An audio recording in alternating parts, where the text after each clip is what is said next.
Welcome to DT Madness, Chronicles from the Third Life, episode 47, February 18th, 2023.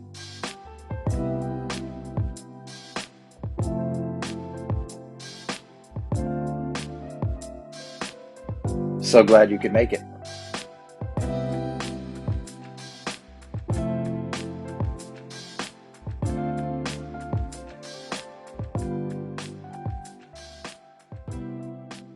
Well, I am, of course, back here in the Nook, recording the podcast. Newly redesigned Nook. I think I told you maybe about the pictures that I put up everywhere. Got some new candles. Got a very vanilla one going right now. It's from Cambio, the same folks that made the Nag Champa. This one, the wick is a little bit off center. Smells okay. I don't know if I'll give them a third chance, but we'll see. Two new additions. I do have this. I don't even know how to describe it. One of the students made it. It was in Mr. Good's room, and turns out it was his sister's. But I went to speak to his class, and he had this. It's like on a piece of cardboard and cardboard cutouts with the waves coming up out of it, and it's really cool. And I asked him if I could have it, and he said he had to turn it in for his sister, for her art project. But then I, of course, found her in the hallway and asked if I could have it once it was done, and she brought it to me. And so now it's a prominent piece back here. I put an old picture up of me and Sarah back in the long time ago. Man, we were young bucks for sure. Or well, I guess I was a buck. And I've got this new flower, this new plant back here, a new lotus flower looking, what do you call those things that are like cactuses? Succulents. That some fairy princess or queen brought to me, I guess. I don't know who just placed it back here, but it does fit in just right. This week was, I had intended it. It took a while for the podcast to kind of come together. I'm not sure that it really came together, but we'll see how it goes. I had thought about writing a letter maybe to my first life self, and I think that I might still do that. A letter to perhaps I would spell it Danel, Dan apostrophe L. I probably talked about that a few times, and how um, that was kind of what my dad and some other folks called me. I just remember going and playing with plastic frisbees and setting up goals. You know, now disc golf is all the rage. I think Sam is probably on his way to play some now. He's home this weekend, but we would just throw the plastic frisbee. We'd be like, all right, you got 3 shots to hit, you know, that stone feature over there or whatever. And on my frisbee, I just remember my name being written Danel, probably from Daniel Boone, you know.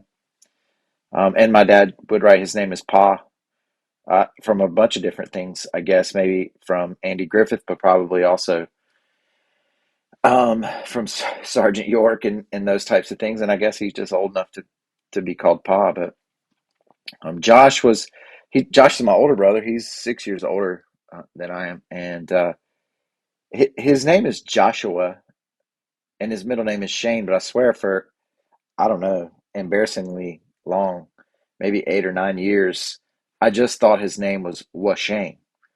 Like when people would call him Joshua Shane, I thought his first name was Josh, and that Washane was his middle name.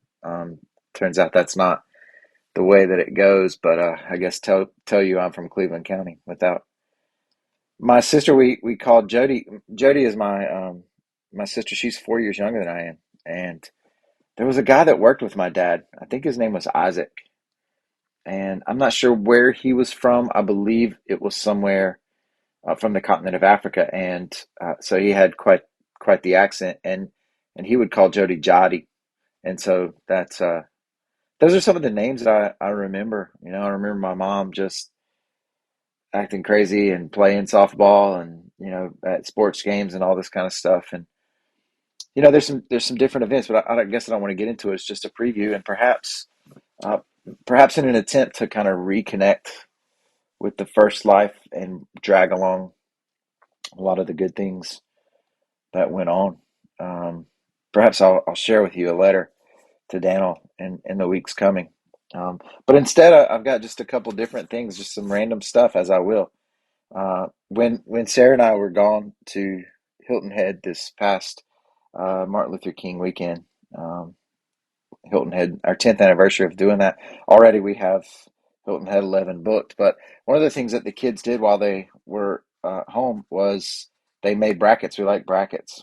So some top 16 brackets. And I found them the other day and I was starting to look through them. So I want to just offer some comments, not go through the whole brackets, but and I'm not even sure that I can tell maybe what all the categories are, but this one seems to be West Wing characters. And in their final four, they have Toby, President Bartlett, Josh Lyman, and Leo. And they end up with Josh Lyman as the champion. Um, wow, it'd be hard for me to I don't know, Toby and Leo. That would be tough. Um, but I think I'm a Leo guy when it's all said and done. What is this one? This one um, seems to be Marvel characters, but I guess I didn't know about Deadpool.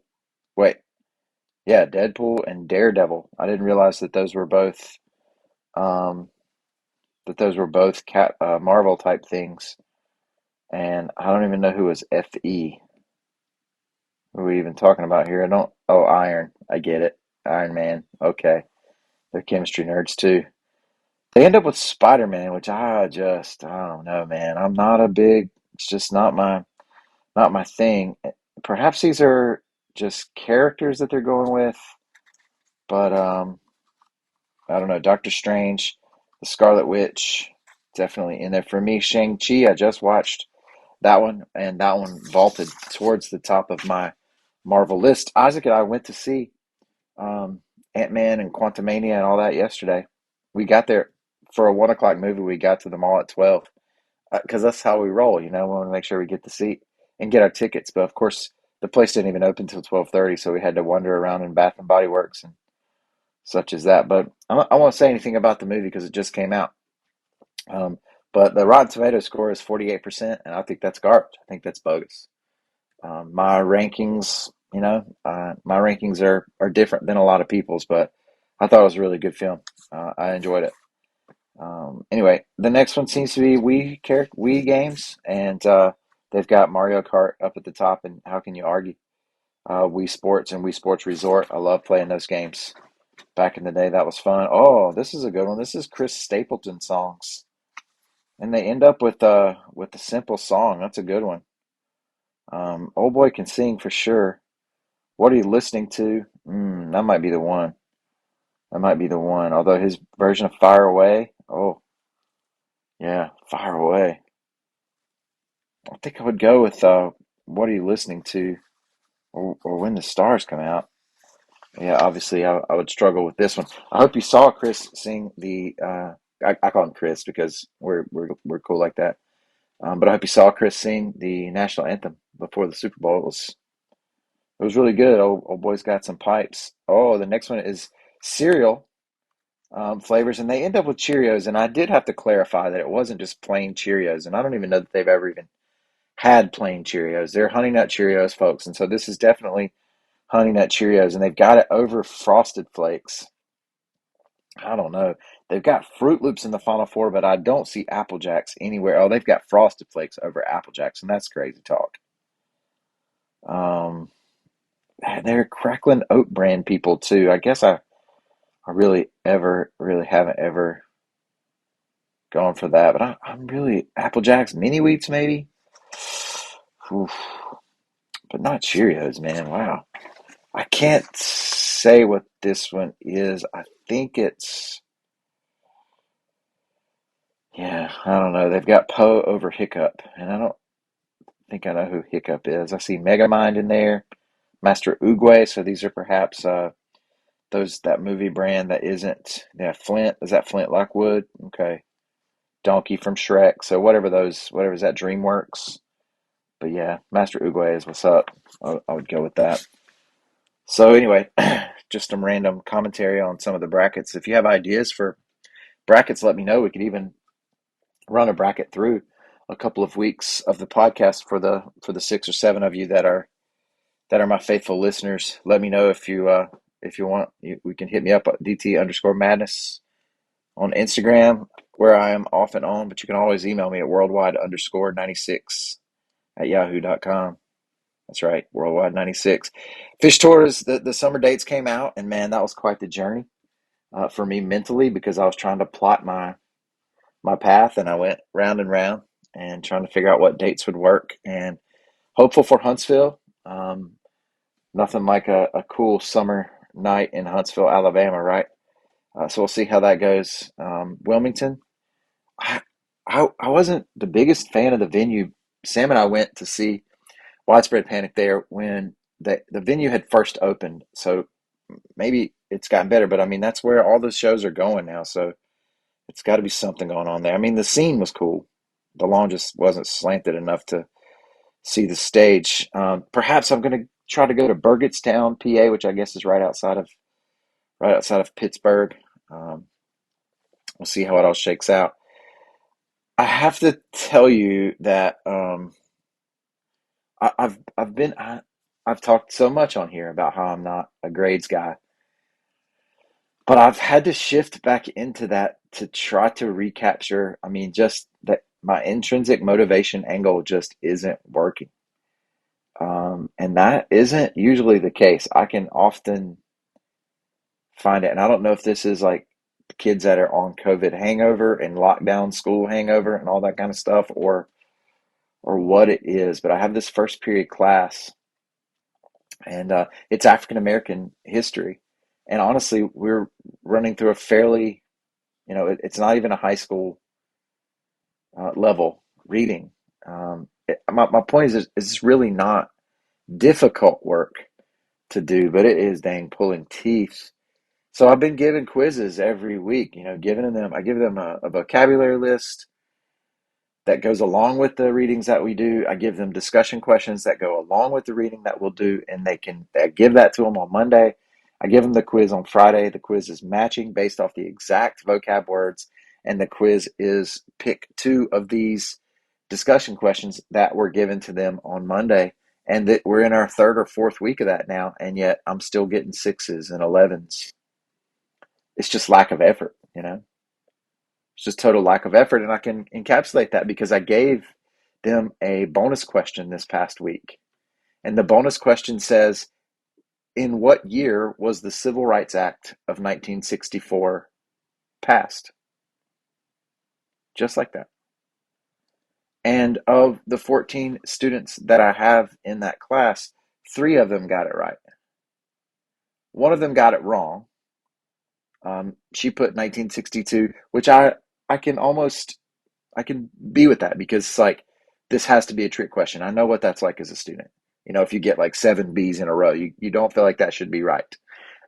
And so, but the other, what does that leave? The other 10 students, they didn't even offer an answer on free points.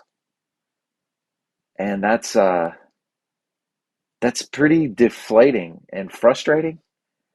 And you know what? These are seniors and they have to have this class to graduate. It's their fourth social studies. And I'm not usually hardcore like this, but if they fail, they fail. I'm not, that's as much as I can give them. Anyway, I don't want to get off on that. Some local news in town. I'm the mayor of Boiling Springs, and I'm not proud to say that two of our stores that are about to open are tobacco and vape stores, and they'll be about 50 yards from each other, and one of them is right beside the CVS Health Hub. So that's going to be a great marketing picture for our town. Like get all jazzed up on your vape smoke, and then go over to the Health Hub to deal with your nagging cough, I guess. Um, it's the free market, and that's where we live, and I'm for it.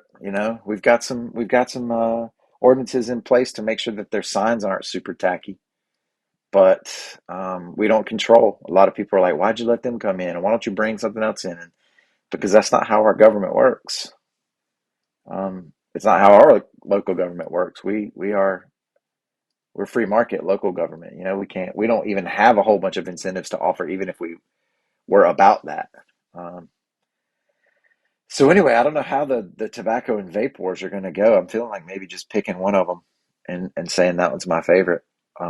Although really, I'm trying to decide as mayor, like how welcoming do I even have to be to new businesses? I guess I don't have to do anything. Um, I got to tell you about my dream, and I told you this is kind of a jumping back and forth, a rambling man kind of episode.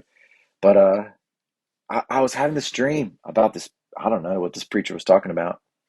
I'm sure I probably wasn't super glad to be there, but the preacher was preaching on, and then he was about to start beatboxing, and he did start beatboxing. But as he started beatboxing, what happened, like into the microphone, just like, and but there was nothing. It was silent. I could see him doing it in the dream, and I recall this. I could see him beatboxing into the microphone, but the thing just went completely silent. And the reason why is because some spam caller called me at, like, I don't know, 3 o'clock in the morning or 4 o'clock in the morning, and it made my river sounds from my Better Sleep app. It made them cut off for a bit, and so my sleep sounds went off. And then my dream, what that translated into is that the beatboxer got silent. So maybe it was a blessing that this caller called, so I didn't have to hear this preacher beatboxing. But that's wild stuff, yeah. I'm still working on my 5 pounds. I think I got like point 0.4 of them so far. I got my pink shirt in the mail from J. Crew, but I left it in the bag. I'm not even going to open it until I get back down to the 185. And I'm also kind of thinking that I'm going to let my beard continue to grow. I haven't trimmed it at all um, in 2023, and so it's getting pretty shaggy. But I thought I would take that out until I get down to my 5 pounds as well. I woke up and went to the Y yesterday morning, trying to get more active, trying to eat less sugar, and holding off on my blueberry scones, except for yesterday. But I got this beard balm too, though, and like, I don't know, I'm about a quarter of the way through it. It's not my favorite product. It smells okay, um, kind of oily, and that's fine. I don't mind that. But I feel like I need to get through most of the can. I bought it from Manscaped, and so I can't just go trimming my beard up now. I've got all this beard balm to use. Um, we'll switch gears a little bit.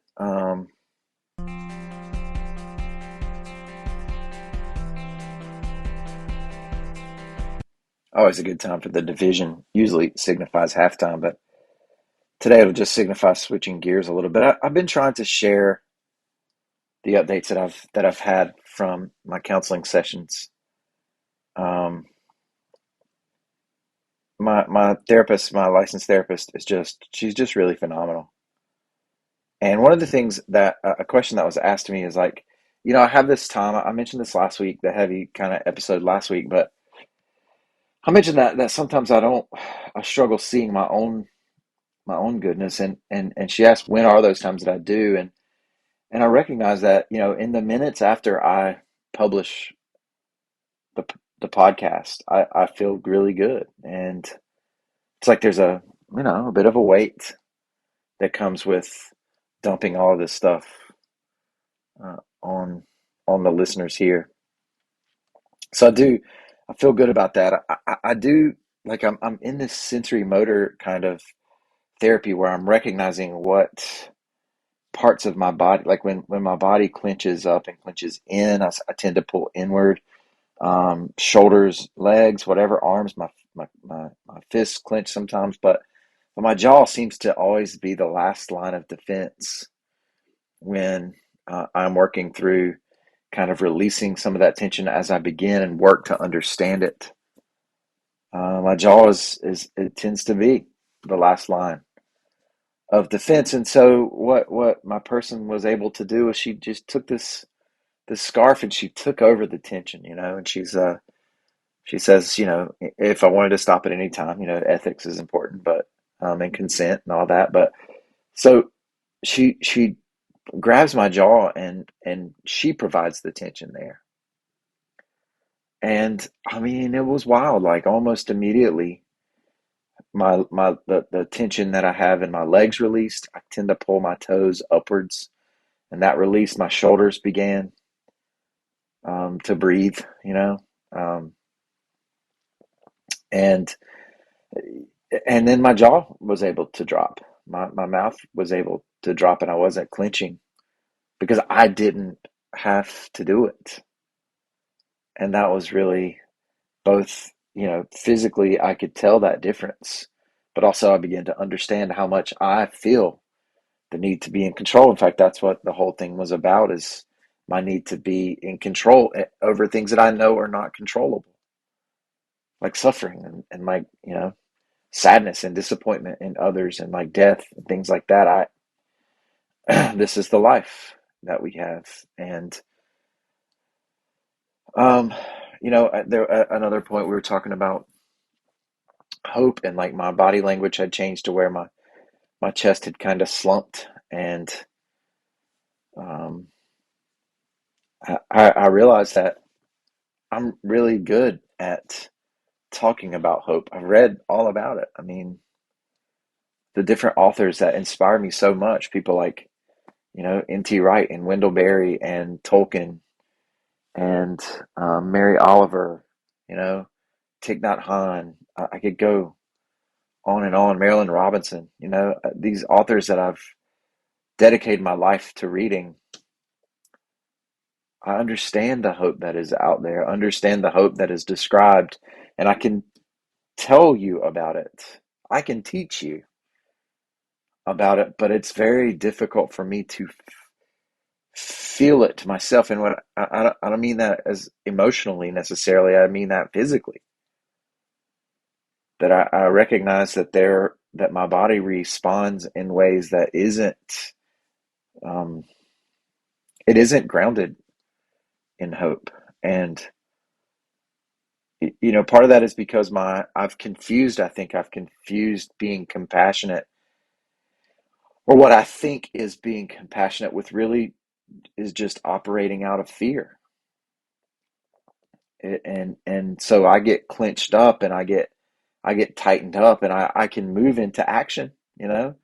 And there's a whole bunch of good that comes out of it. As I was looking, like, I forget who it was, maybe it was T.S. Eliot, but like, I think he said something to the effect of anxiety is the sister maiden or something like that of creativity. I think maybe like I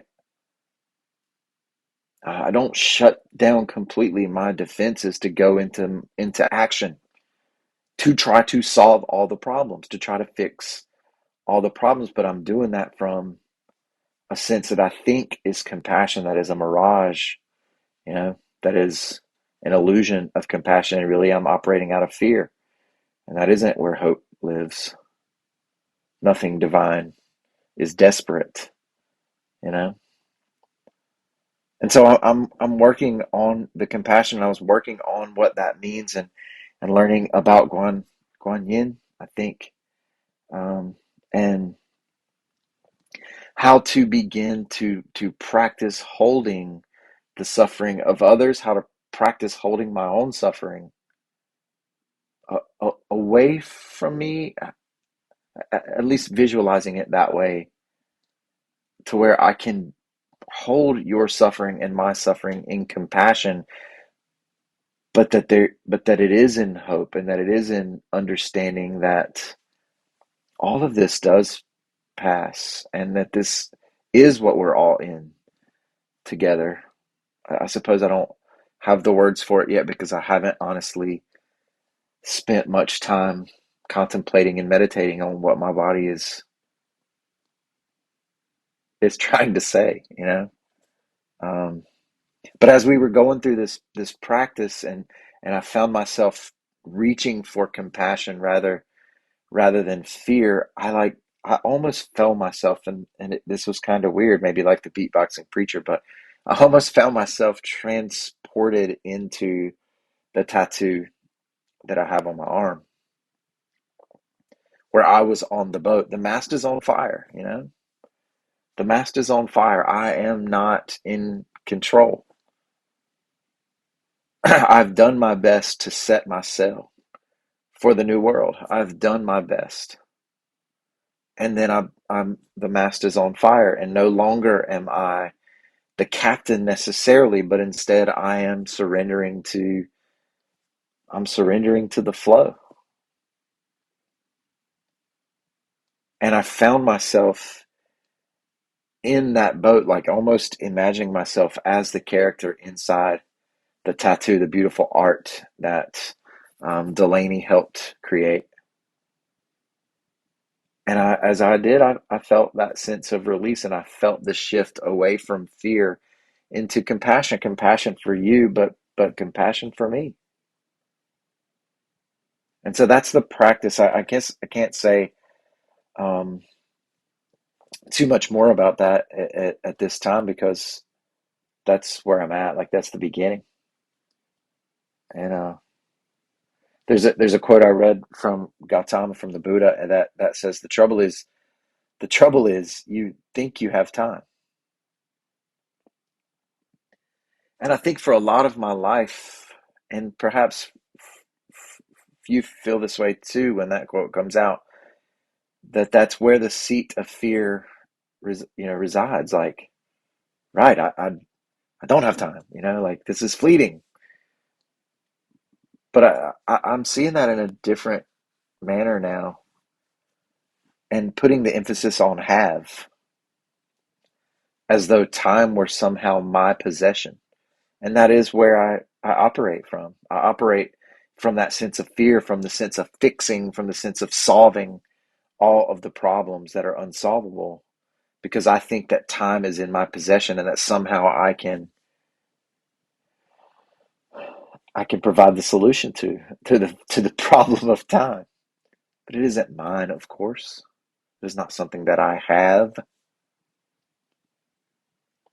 And so, in thinking about it that way and retraining my thoughts and practices, I think it becomes a beautiful representation of the token of hope. This too shall pass. Time is not my possession. And so, instead of operating out of fear, I can learn to operate out of compassion, knowing that we're all here now in this moment, and a bit of motivation to put all my chips in now, in this moment. I don't know. I'll have to continue to think about that. I mentioned an F. Scott Fitzgerald quote last week, and I do want to read it.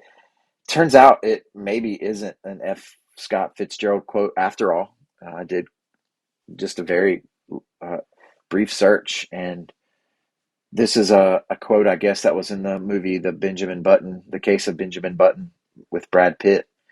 Um, I'll be honest, if Brad Pitt's reading it, I think it's a good quote. He's a good reader guy. He's a great actor. And so it's maybe not from F. Scott Fitzgerald, because the F. Scott Fitzgerald community says it isn't. But it's good either way. I'm going to read it. For what it's worth, it's never too late, or in my case, too early, to be whoever you want to be. There's no time limit. Start whenever you want. You can change or stay the same. There are no rules to this thing. We can make the best or the worst of it. I hope you make the best of it. I hope you see things that startle you. I hope you feel things you've never felt before. I hope you meet people who have a different point of view. I hope you live a life you're proud of. And if you're not, I hope you have the courage to start over again.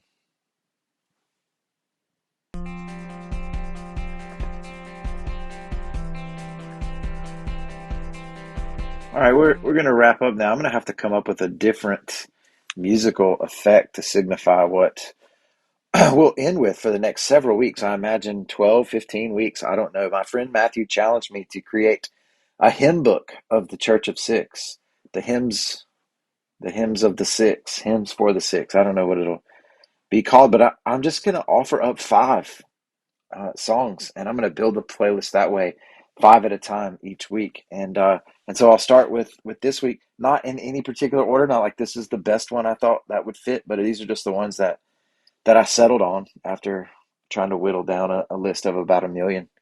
Um, but the first one is the once and future carpenter from the Avett Brothers.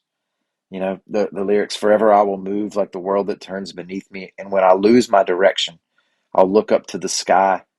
And when the black cloak drags upon the ground, I'll be ready to surrender and remember that we're all in this together. If I live the life I'm given, I won't be scared to die." So many ones from the Avets that I could have chosen, and certainly more of their songs will figure in. The second entry for the hymn book is "Where Are You Going?" Dave Matthews Band. The lyric that I chose is, "Are you looking for answers to questions under the stars? Well, if along the way you are grown weary, you can rest with me until a brighter day, and you're okay. Where are you going?" And that one's significant too, because certainly we remember our guy out in the Pacific Northwest when we play that tune here at the house. The third entry for this week in the hymn book of the Church of Six is a Chris Christopherson tune, Pilgrim chapter 33. This is one that I remember in the past. My dad has always said he would like, perhaps played at his funeral, or one that he thinks encapsulates him. And I can see that for sure. But man, it, excuse me, it really encapsulates me as well. And maybe even more, because but it says, "He has tasted good and evil in your bedrooms and your bars, and he's traded in tomorrow for today, running from his devil's Lord and reaching for the stars and losing all he's loved along the way. But if this world keeps right on turning for the better or the worse, and all he ever gets is older and around, from the rocking of the cradle to the rolling of the hearse, the going up was worth the coming down." He's a poet, he's a picker, he's a walking contradiction, finding his lonely way back home, taking every wrong direction. Yeah, dial that one up from Chris Christopherson. Willie Nelson does a great version of it as well. Entry 4 is "This Part of Town," Widespread Panic. It's a Mikey song. Rest in peace, Michael Hauser. "So I went to see my girl, told her about my day. She said life can be that way, but don't give up. Don't give up, no.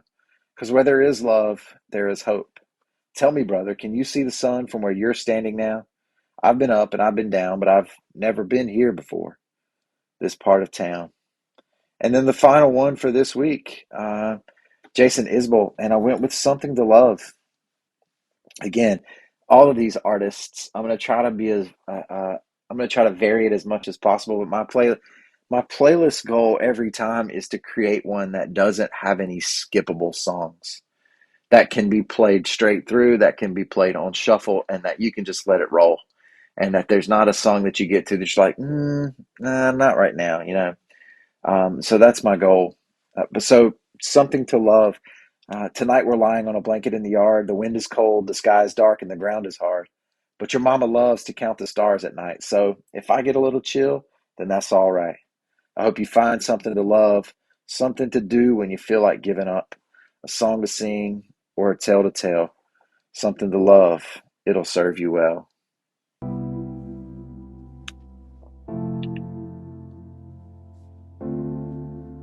Appreciate you listening to this Church of Six production. Dude was asking Sam about his reasons for teaching, why he wanted to go into education this week, and Sam's response was something along the line of, that's where he feels he can make the biggest difference. And he made the quote that magic rocks make ripples, and that's definitely a real thing. Sydney says deserts aren't a real thing, by the way, but magic rocks making ripples are.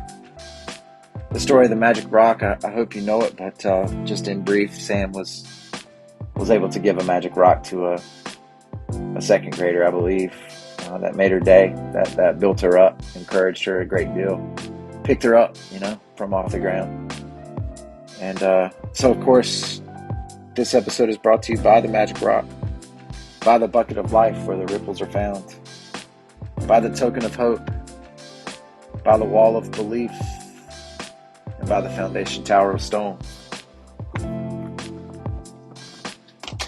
Nothing divine is desperate.